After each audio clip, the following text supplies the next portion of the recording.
میرے محترم بھائیوں اور بزرگوں، یہ شعبان معظم کا محترم، مکرم اور مقدس مہینہ ہے۔ اس مہینے میں یوں تو بہت سے ذکر و اذکار، درود پاک اور دعائیں پڑھی جاتی ہیں۔ ایک دعا جس کی بہت فضیلت آئی ہے کہ اگر شعبان میں پڑھی جائے تو ڈھیروں ثواب ملتا ہے، وہ دعا ابھی ہم پڑھتے ہیں۔ میں پڑھتا ہوں، آپ میرے ساتھ پڑھیں، دہرائیں، تاکہ ہم سب کو اس دعا کے پڑھنے کی برکت، فضیلت اور ثواب حاصل ہو۔ اور جو بھی دعا پڑھے اس سے اول و آخر درود پاک پڑھنا چاہیے، وگرنہ وہ دعا زمین و آسمان کے درمیان معلق رہتی ہے۔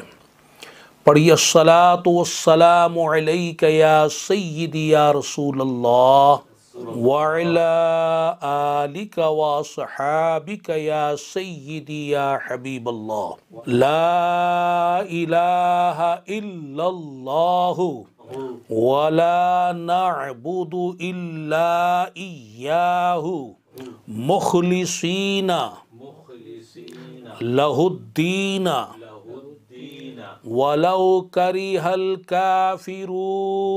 الصلاة والسلام علیک یا سیدی یا نبی اللہ وعلی آلک واصحابک یا سیدی یا نور اللہ۔